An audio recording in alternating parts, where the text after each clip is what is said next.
Welcome back to the course. I hope you had a lot of fun practicing chords after the last lesson.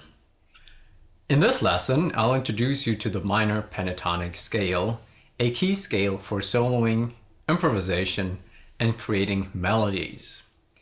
In contrast to chords, in which you play several notes at the same time, in a scale you only play one note after the other. The minor pentatonic scale is a 5-note scale that is widely used in rock, blues, and many other music genres. It's an essential scale for lead guitar playing, and it can add an expressive and soulful quality to your playing. In the diagram provided, you can see the name of the strings on the left, the lines which represent the strings, and the numbers which tell you the frets you should play on. Notice that the low E string is at the bottom of the diagram and the high E string at the top. I'm going to play the scale first and then break it down for you.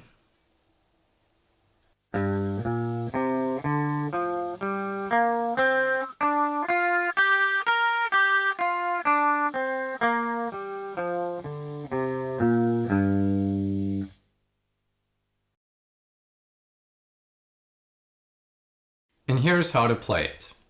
So all the notes on the 3rd fret, which is on all of the strings, we're going to play with the index finger. We don't need our middle finger for this scale, but we do need the ring finger to play notes on the 5th fret of the A, D, and G strings. And our pinky plays notes on the B string and both the high and the low E strings on the 6th fret.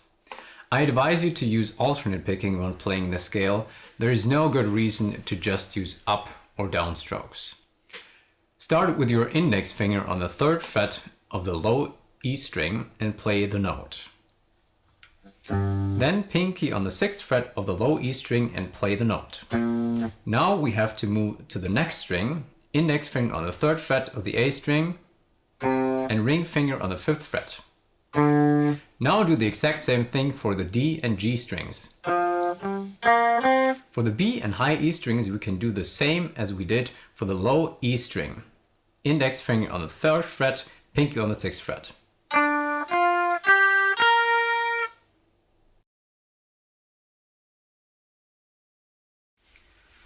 And that is all the notes. Play the scale ascending and descending, making sure each note is clear and in tune. It is important to be aware of the root notes, so in this particular scale, it is the G. In the shape I just showed you, we have 3 Gs. The first note is a G. Then we're going to count the notes starting with the first note. 1, 2, 3, 4, 5. Remember, the pentatonic scale has 5 different notes. And then the next note will be a G again. Then we count again, starting from that G. 1, 2, 3, 4, 5, and here is the 3rd G. So the 3 Gs are 3rd fret of the high and low E strings and 5th fret of the D string. Practice the scale until you can play it without thinking too much about it. Once you're comfortable with it, move the scale to different positions on the neck and practice in other keys. And that is the nice thing. This scale shape is movable, meaning you can play it at any fret to change the key.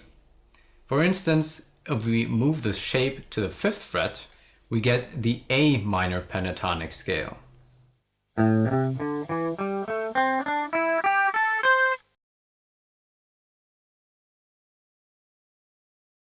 To make it more interesting or more musical, we can bend the notes or add some vibrato to them. For the latter, play any note on the guitar and gently move your finger up and down on the fretboard, like this.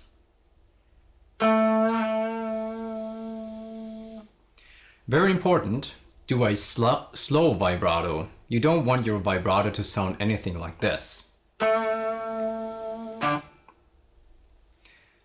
When playing fast, your vibrato might also be faster, but it should feel like the slow vibrato I just demonstrated.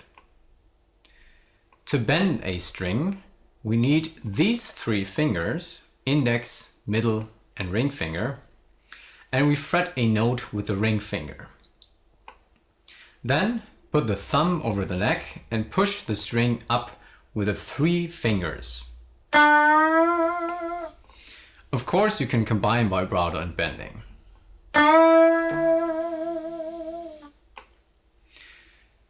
You should pay attention to the correct intonation of the target note. If you're unsure, you can check by playing the target note without bending and compare it with the bended note. So if this is the target note, try to bend to that exact pitch. Another cool thing is sliding. For that, you can basically slide into a note with your fingers. You can do this coming from either below or above the target note. So if this is your target note, slide into it from below or above.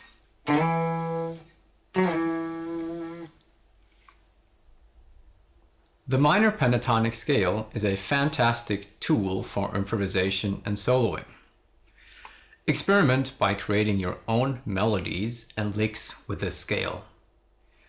Use bending and vibrato and sliding between notes to add expressiveness to your playing.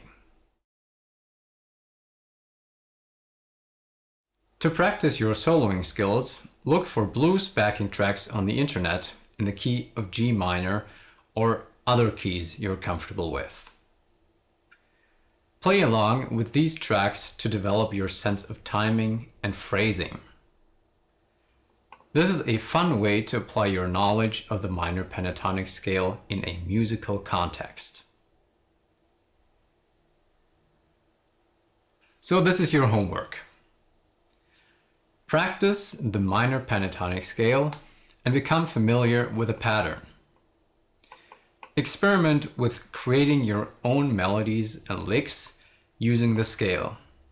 And find backing tracks, or even better, jam with friends to practice soloing and improvisation. In the next lesson, we'll explore further techniques of guitar playing. Keep up the good work and see you then.